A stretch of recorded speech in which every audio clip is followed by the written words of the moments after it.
Wes Craven's 1977 cult classic The Hills Have Eyes was a huge hit in Hollywood, but it was hardly inspired by the director's own mind. In actuality, it was based on an often debated true story of a Scottish cannibalistic family led by Sawney Bean, taking place on the west coast of Scotland. Hello and welcome to a brand new episode of Seeking Answers, and this one is a very different episode. It could be dangerous, it's going to be a little bit spooky, but I'm on my way to pick up Lindsay and we're going to head all the way over to Scotland to visit the infamous cave of Sawney Bean.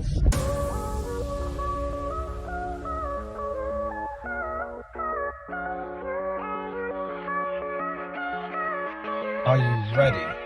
Ready as I'll ever be. Do you believe in this story? I don't know. It could happen.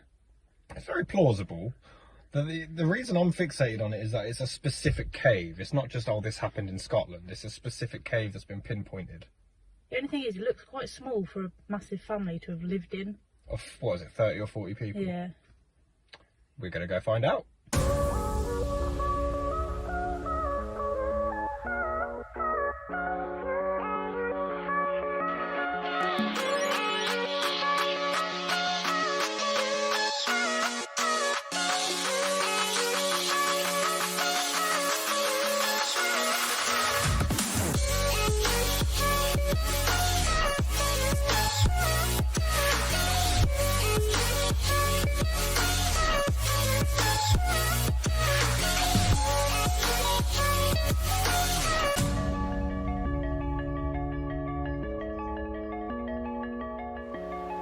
Okay, so currently we're actually at a location called Snib's Cave. So this is very commonly mistaken for Sawney Bean's cave. It isn't actually the correct location. Who was here? Someone called Scott Snib, or Snib Scott, but his name was Henry Ewing Tobert. He was here from, he lived from 1912 to 1983.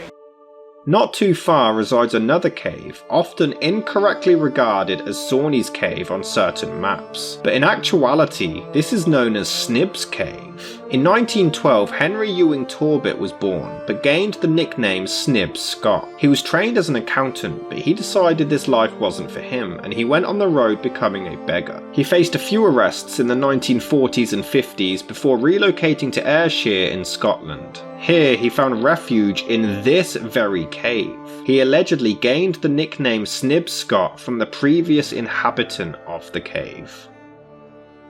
So this isn't the right cave. We just thought we'd show you it anyway, and we're gonna jump inside. I'm not gonna lie, guys, this is actually really creepy. So is his story fact? Like confirmed? Yeah. So he actually lived here? Yeah, and he was found in here in 1983, but he was taken to hospital and died of hypothermia. This one does go quite far back, I think. Is it? Looks like there's a wall there. Oh, there's a little door there, isn't there? Yeah. As you can see, it is quite a decent sized cave. There is a doorway at the back here, which as you go in, it's completely pitch black. Snib would often help locals, but was also very independent, hunting rabbits, gathering potatoes, foraging beaches for driftwood for a fire, and catching his own fish for food. He would collect bottles he found and exchange these at local shops for anything he needed, but he always refused receiving things for nothing, denying any form of charity.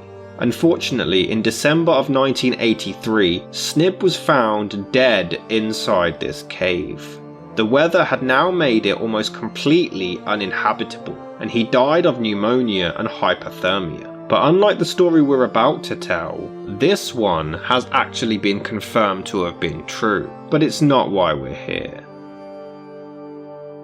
Okay, so we are currently at the top of the cliffside where Sawney Bean's cave is, basically below us. Let's go!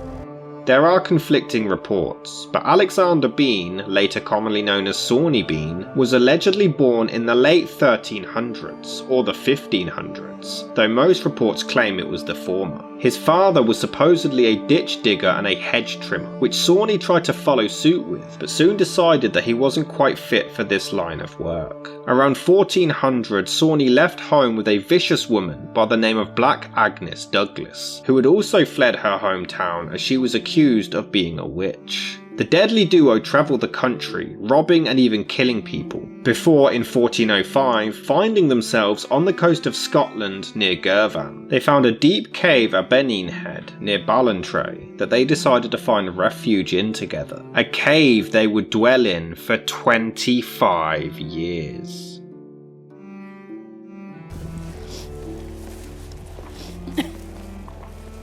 Is it just a sheer drop? From here it is, yeah.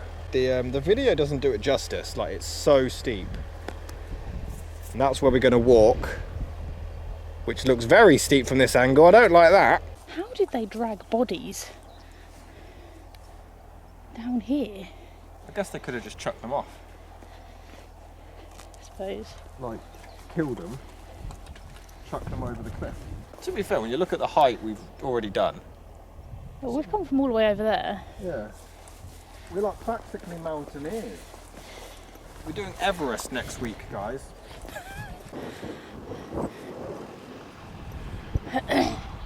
See, I thought I was a bit shit with heights. I'm actually feeling alright. It's the fucking dark. So We've done most of that height already, to be fair. We're a great pair. You're scared of heights, I'm scared of the dark. We're going to stay in a cave. That's high off the ground in the dark. Yeah.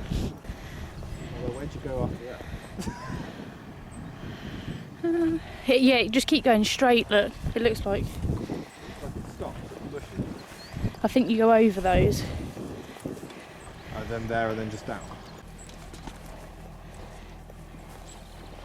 Nearly there, I think. We've still got to climb over rocks and shit now.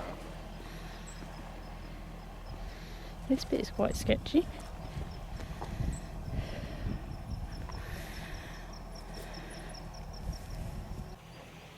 So we have just climbed all the way from up there, all the way down.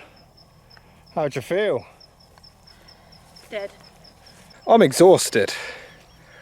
And if they did exist, they did this journey every night? Fucking hell. The entrance was blocked by the ocean during high tide twice a day, which allowed them to remain hidden during the day, but at night they would emerge to attack. Sawney wanted to be able to provide for his wife, so he started by attacking innocent passers-by and robbing them of their valuables. He would then use these to buy everyday essentials in order to survive. However, Sawney and Agnes began extending their family at an alarming rate. Over those 25 years, they ended up producing 6 daughters, 8 sons, 14 granddaughters, and 18 grandsons, most of which were produced through incest.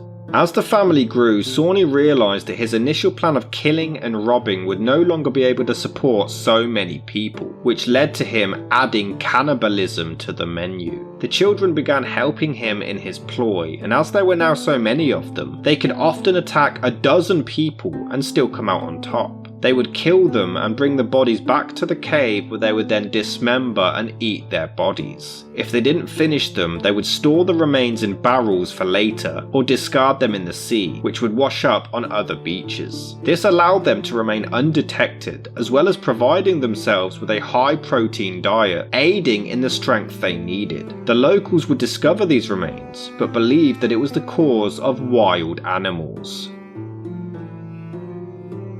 So this would have actually been the route, supposedly, that the family would have taken each night after killing people. We've come from up there, gone through the trail, down here, and then around there, and we believe the cave is around there. This would have been the beach, supposedly they found remains on.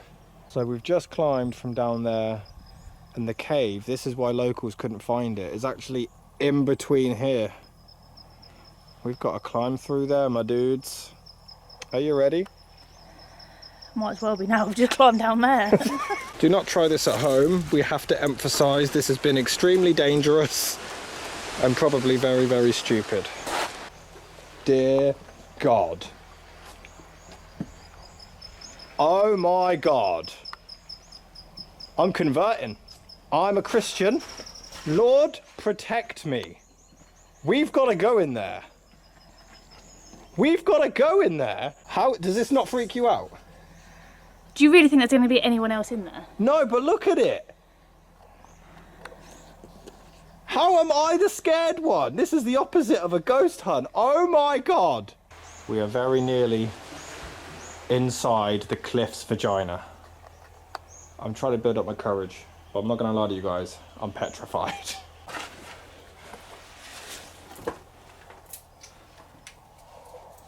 Okay. You alright? Yep. Right, guys, there's videos on YouTube of people doing this, and they made it look easy. Don't feed into the lies. This is taller. Oh my God. Fuck off. You're going to have to take your bag off and turn sideways to get in there. However, as the disappearances of locals became more and more frequent, panic began to spread. Searches were administered, and the cave was actually spotted at one point, but not investigated, believing that no human could possibly live inside it. Innkeepers were the first to be accused, as they were very often the last to see the victims alive. As the townsfolk were so desperate for justice, this led to innocent innkeepers being executed, but the disappearances continued. One night, a married couple were riding on a horse when the Bean clan attacked, dragging the woman off. The husband was outnumbered, and he could only watch on as they cut his wife's throat, sucked her blood, and ripped out her intestines right in front of him. Just as he believed that he was next, a group of 30 locals arrived on the scene, leading to the Bean family fleeing. Jesus Christ.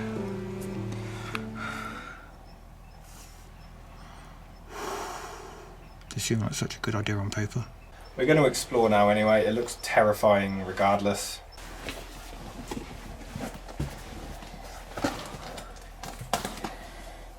Oh my God. Wow. It's huge. How many was in the 30 or 40? Yeah. It does go back further. There's like 2 rooms. One that side, one that side. Now, I'm not like... I don't really know how it works, like science-wise, but if the story was true that they torched the place, would there still be signs? Like scorched rock 500 years later? Not with how wet it is in here. I don't know if you guys can see, but it's like randomly, it doesn't feel that cold, but we can see our breath.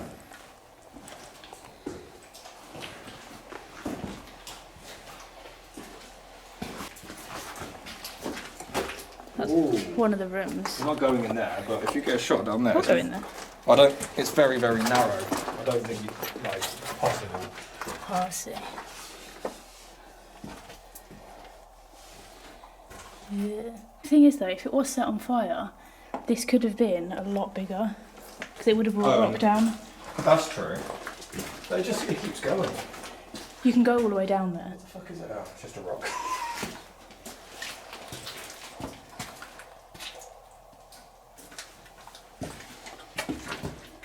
Okay, so this bit gets a bit narrow, so you might need to squat.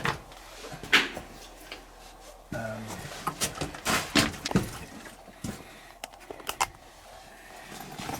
think there's some graffiti that says 1962. Yeah, you could quite easily have got 40 people in here, couldn't you? Yeah. I mean, they said they were surrounded. There's a report they were surrounded by like hundreds of remains. We're going to turn our lights off and turn off night vision just to show you how dark it is. So, no. Is that off now, yeah? Yep. Quite literally, I can only see the red on the camera and the green from Lindsay's head torch. It's absolutely pitch black. Oh, that's it. It's just a corner. What is that? Oh, it's just someone's propped up some rocks.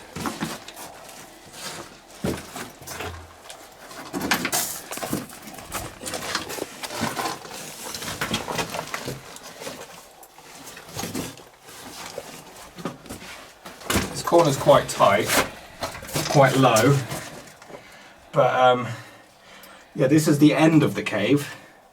So it is quite a decent, it's quite deep.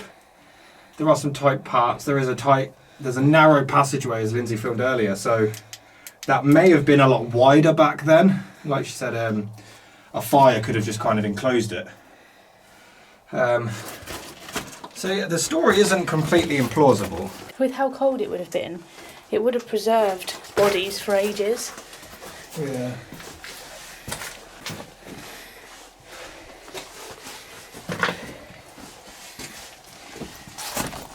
Right. Yep. We got to climb back out now. The man went to the king, supposedly King James I of Scotland, who decided to lead the search himself, taking 400 men and several bloodhounds to search the entire countryside. Nothing was found until the dogs began to smell rotting human flesh and led them straight to the cave. Initially, nothing was found inside until the dogs persisted and dragged them through several twists and turns and eventually reaching Sawney Bean and his family. All 48 of them. If this story is in fact true, the cave is no longer such a big size, and they would have been found relatively quickly nowadays. Allegedly, they were surrounded by human remains hanging on the wall, with barrels filled with limbs and piles upon piles of jewellery. Now the whole body, or as many of them as could, went in and were all so shocked at what they beheld that they were almost ready to sink into the earth. Legs, arms, thighs, hands and feet of men, women and children were hung up in rows like dried beef. A great many limbs laid in pickle and a great mass of money, both gold and silver, with watches, rings, swords, pistols and a large quantity of cloths, both linen and woolen, and an infinite number of other things which they had taken from those they had murdered were thrown together in heaps or hung up against the sides of the den. It's believed that they may have murdered up to 1,000 people.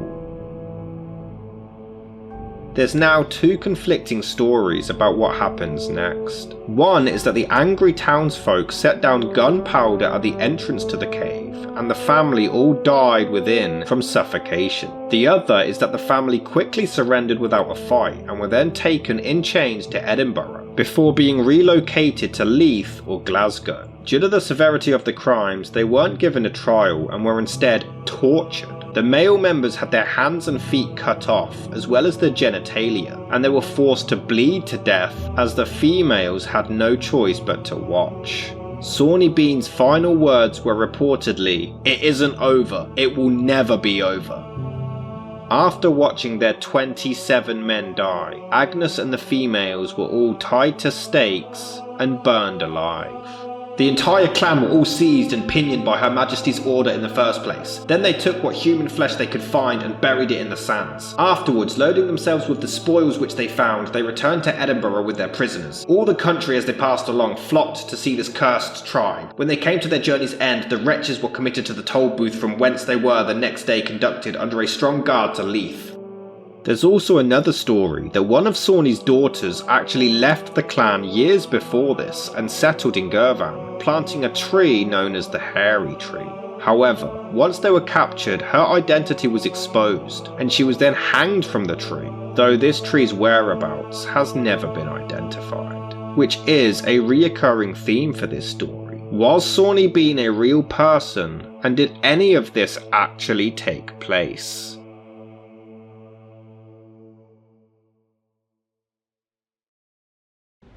There are no newspaper articles or diaries from that time period mentioning hundreds of disappearances. There's no records of the manhunt, no records of innkeepers being wrongly executed, and no records of the King of Scotland searching for cannibals. The stories also contain inconsistencies, some claiming that it was actually King James IV of Scotland who led this search, which would mean it all took place a century after the initial claim, while some believe it was a real story that had become twisted and exaggerated over time. In around 1750, there was a story recorded of someone called Sawney Bean, who was only described as a murderer who had been eating live cats. The whole story also bears a strong similarity to Christy Cleek, another Scottish cannibal who was supposedly a butcher from Perth, who led a group of brigands around 1340. They would attack, rob and eat passing travellers, as well as devouring their horses. This wasn't written until 1696. so it's possible that this story was mistaken for Sawney Bean, or the two tales were both somehow combined. About which time a certain thief who lived privately in a den with his wife and children were all burned alive, they having made it their practice for many years to kill people and eat them. One girl, only a year old, was saved and brought up at Dundee, who, at 12 years of age, being found guilty of the same horrid crime, was condemned to the same punishment, and when the people followed her in great multitudes to execution, wondering at her unnatural villainy, she turned toward them, and with a cruel countenance said, "What do you thus rail at me as if I had done such a heinous act, contrary to the nature of man? I tell you that if you did but know how pleasant the taste of man's flesh was, none of you all would forbear to eat it." And thus, with an impenitent and stubborn mind, she suffered deserved death. Hector Boyce was a Scottish philosopher and historian, born over 30 years after this event supposedly took place, and wrote about the infant daughter of a Scottish brigand who was allegedly executed with her family for cannibalism, and although raised by foster parents, still developed a cannibal appetite at the age of 12 and sentenced to death. It's commonly believed that the story is merely folklore that was highly exaggerated. The tale began to circulate at the end of the 18th century, but mostly in English newspapers. The books it was published in were only printed in England, during a time where England and Scotland both had conflict together. Even the word Sawney is a derogatory word used to describe Scots. It's believed that it was written at the time to demonise the Scottish as cannibals and monsters. Furthermore, the story wasn't written about until centuries after it supposedly took place. Others have also argued that the king most certainly wouldn't have put himself on the front line of a manhunt for dangerous cannibals, at least not without a record of it happening. If James had successfully led an expedition to face down a well-armed group of bloodthirsty cannibals, we would have never heard the end of it. In the 1930s, historian William Ruffhead was attempting to include the Sawney Bean story in a book series of notable British trials, but he admitted that after diligent research through official records of the times, he was unable to find any genuine mention of the man known as Sawney Bean. Why say he was born about 8 or 9 miles eastward of the city of Edinburgh instead of mentioning the actual place? Probably because the chapbooks and later versions of the story were aimed at an English audience, and Edinburgh was sufficiently well known in England, whereas Tranent or Macmurray or whatever was not. His parents worked at hedging and ditching, but it is unlikely that anyone specialised at those occupations in the Scotland of the 15th and 16th centuries. The obvious source for all of these details would be an old parish register of births, but the earliest registers of births for East Lothian parishes date from the 1590s, too late by several decades to record Mr. Bean and his parents. Furthermore, the surviving husband went to Glasgow to see the king, but the nearest royal burghs would have been Ayr or Irvine, so this also seemed like an odd choice. They were also supposedly all sent to Edinburgh, but at the time this was only a single tower and in ruins, and wouldn't have been nearly large enough to have housed all 48 members of the clan.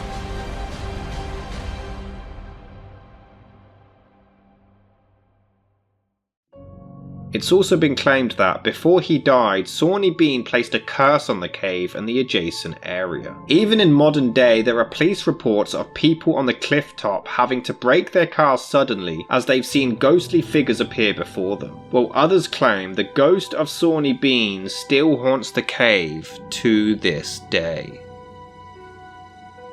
We weren't going to turn this into a ghost hunt, but we're using a spirit box. This rapidly scans radio frequencies, creates a white noise. Some crazy people think that spirits can use that for their voice to be heard. Sawney, are you still here with us? What was the name of the family in the cave below?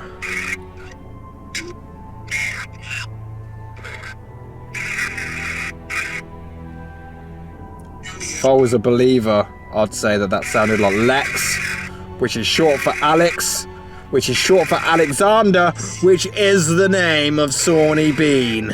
If you say Sawney Bean right now, say Sawney Bean. What? That said Sawney. That did say Sawney, didn't it? Say it again! Say Sawney Bean.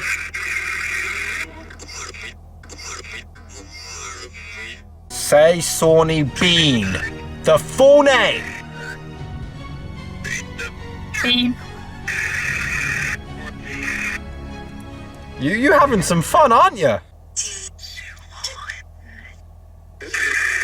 Rewind that. That sounded clear, but I couldn't make out the words. Did they cut off your genitals?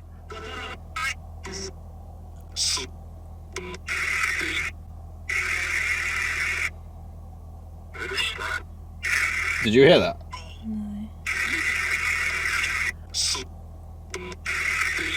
I'm just gonna smidge open my mind. It sounded like it said Sawney Bean.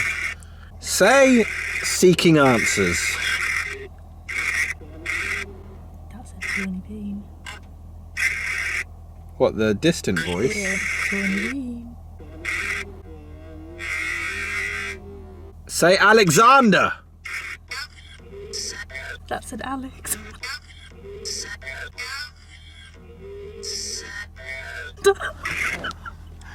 Yeah, this app.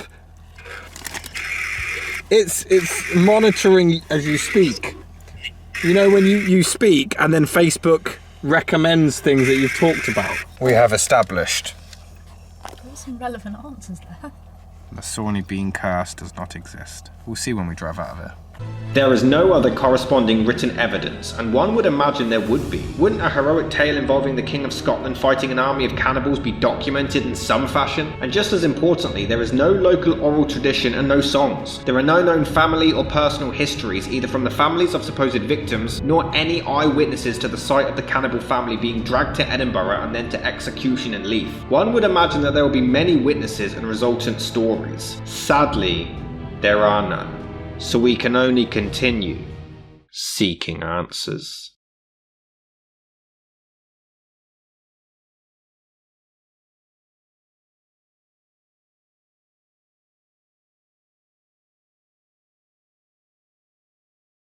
Hello guys, this is Rob from Seeking Answers. I really hope you enjoyed that episode. If you do want to see more, please consider donating to Patreon or clicking that join button below to become a channel member. Unfortunately, YouTube's monetization doesn't really cater to the content that we make, so we do need all the help that we can get. I also realised that not everyone is able to give a monthly payment, so there is now a PayPal link in the description if anyone does want to donate a one-off payment. Doesn't matter the amount, any amount is appreciated. And if you do a one-off payment, you'll be able to request a case for us to cover, and it will really go towards helping the channel out and continuing to grow the community. Any amount is appreciated and it will go towards keeping this channel alive and making more content, going on location more. You will get perks in exchange and you will help really give this channel the boost it needs. Thank you for all of your support and tune in next week for another video. Okay, so it's nearly midnight. Tragedy has struck. I really need to pee. It's raining. I'm gonna go out and urinate. And I'm hoping the evil ghost of Sawney Bean doesn't come and attack me and grab on my penis. Sawney Bean? Are you here? What even is this video?